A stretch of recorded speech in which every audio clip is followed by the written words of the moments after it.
Ayer era el Barra Bazar, el inmenso mercado del otro lado del puente, lo que estaba en efervescencia. Los adeptos de la secta de los Jainíes Digambara, una rama reformada del hinduismo que nació por los tiempos de Buda, celebraban el retorno de la estación de las peregrinaciones que se iniciaba con el fin oficial del monzón. Precedida por 2 caballos de cartón blanco de tamaño natural fijados sobre el chasis de un jeep, la procesión se abría camino por entre un inextricable mar de camiones, de carritos de mano, de rickshaws, de vehículos de todas clases y de una multitud hormigueante de peatones. En medio del cortejo, sobre un carro florido del que tiraban hombres curiosamente disfrazados de lacayos isabelinos, iba el papa de la secta, semidesnudo, presidiéndolo todo desde el interior de una urna dorada, saludando a la multitud que le aclamaba en medio de un gran estruendo de címbalos y de tambores. Pero de todas estas celebraciones, seguramente ninguna era un testimonio tan intenso de la presencia de Dios en Calcuta como las pullas hindúes en honor a la diosa Durga. Aunque en el curso de los años la fiesta se había transformado un poco en feria comercial, como ocurre con la Navidad en Occidente, era la que contribuía sobre todo a hacer de esta ciudad desequilibrada uno de los grandes centros de la fe. Donde ese rasgo era más sensible era en los slums, en el corazón de esas poblaciones desheredadas a las cuales los expertos de la Fundación Ford no prometían ninguna mejora de su condición antes del año 2020. En el fondo de su miseria habían sabido conservar la herencia milenaria de sus tradiciones. Ahora bien, ninguna se expresaba más visiblemente que una afición visceral por la fiesta. La fiesta que por espacio de un día o de una semana los arrancaba a la realidad. La fiesta por la cual las gentes se endeudaban o se privaban de comer a fin de comprar a su familia vestidos nuevos destinados a honrar a los dioses. La fiesta como vehículo de la religión, mejor que cualquier catecismo, y que encendía los corazones y los sentidos por la magia de sus cantos y el ritual de las largas y suntuosas ceremonias litúrgicas. ¿Qué importaba que unos vividores se quedasen con su diezmo a costa del sudor y del hambre de los pobres? A fin de cuentas, eran los pobres los que salían ganando. En Anand Nagar, los hombres del racket no vacilaban en obligar a los que tiraban de triciclos y de telegari a pagar el diezmo para los altares, en parar los camiones y los autobuses de la Grand Trunk Road para exigir dinero a los conductores y pasajeros. Ni siquiera el barrio de los leprosos, al final del slum, escapó a su rastrillaje. Nadie sabía qué porcentaje de aquel maná iba a parar directamente a los bolsillos de los truanes, pero lo que quedaba para la fiesta bastaba para crear su magia. Al acercarse el gran día, una especie de onda vibratoria recorrió el slum. Grandes esqueletos de bambú que evocaban arcos de triunfo empezaron a elevarse por todas partes. Unos artistas vistieron esos armazones de telas multicolores, dando a los drapeados unas geometrías de ejemplar refinamiento, decorando los montantes y los capiteles de suntuosos motivos en forma de mosaico y de damero.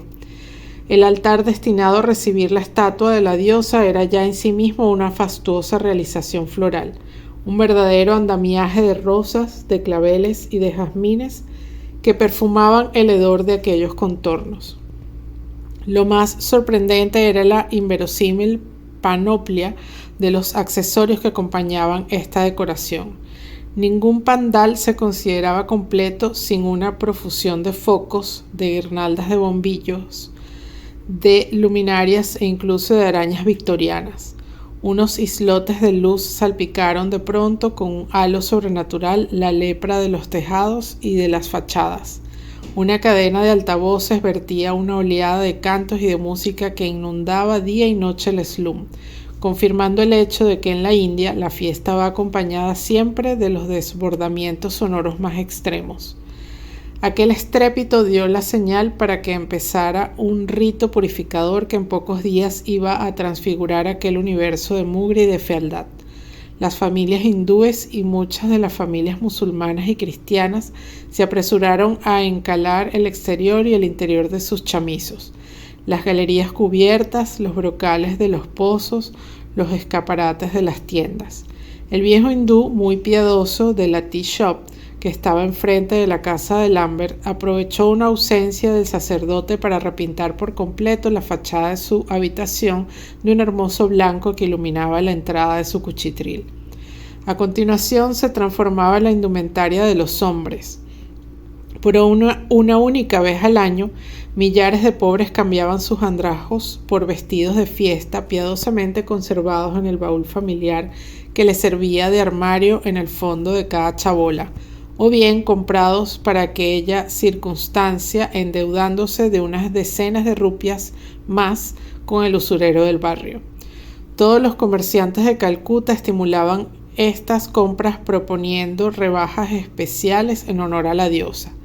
La instalación de las estatuas sobre los altares dio lugar a un ritual minucioso que se desarrolló a puerta cerrada bajo la protección de la policía. Como estrellas de cine, antes de ofrecerse a la mirada maravillada del público, las Durga pasaron por las manos de un ejército que las vistió y maquilló, verdaderos artistas que las adornaron con suntuosos ropajes y joyas. El día previsto a las 6 de la tarde, el lamento de las caracolas y el redoble obsesionante de millares de daks que desde hace siglos ritmaban las pullas de Durga anunciaron el comienzo oficial de la fiesta.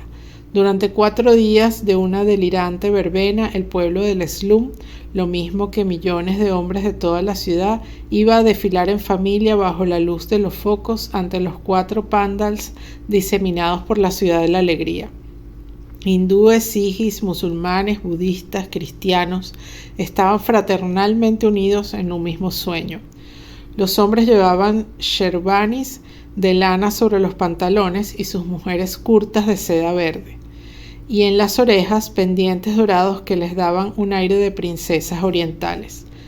Nasir, el primogénito de Mehbud, que fabricaba bolígrafos en un taller presidio, y sus hermanas, hasta la más pequeña con el vientre hinchado por las lombrices, también iban maquillados y vestidos como principitos, a pesar de que la familia, trágicamente sacudida por la desaparición de la madre, había caído en la miseria más absoluta. Al lado de Mehbud y de sus hijos, Paul Lambert reconoció al viejo hindú de la tea shop.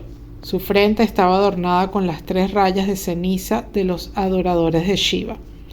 Visiblemente conmovido por su darshan, con la divinidad insensible a la baraúnda de los altavoces y a las luces, con los ojos cerrados, parecía abismado en una beatitud total. Viendo a aquel santo varón en oración, Paul Lambert recordó unas palabras del profeta Isaías: las oraciones de los pobres y de los huérfanos nunca ascienden hasta mí sin recibir una respuesta. Al llegar el crepúsculo del 4.º día, todas las estatuas de la ciudad de la alegría se izaron sobre carros iluminados, recubiertos de telas y de flores, a fin de ser solemnemente conducidas en procesión al son de las fanfarrias, de las gaitas, de los tambores y de las caracolas, hasta las orillas del Hogli, el lánguido brazo del Ganges, madre del mundo. En aquel mismo momento, en toda la ciudad, cortejos semejantes tomaban la misma dirección, en camiones, en carritos de mano, en taxis, en coches particulares e incluso en triciclos y en rickshaws. Millares de durgas descendían hacia el río acompañadas por sus devotos propietarios. Uno de los rickshaws prisioneros de esta marea llevaba el número 1999.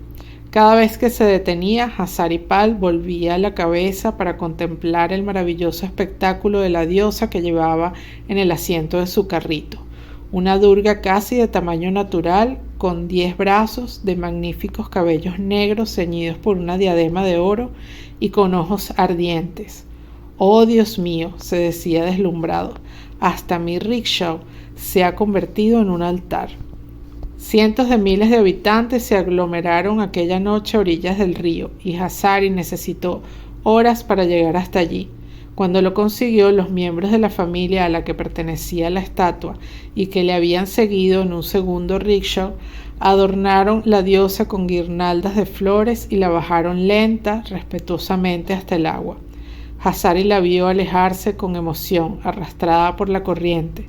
Como todas las demás Durgas, aquella noche llevaba hasta la inmensidad de los océanos las alegrías y las penas del pueblo de Calcuta.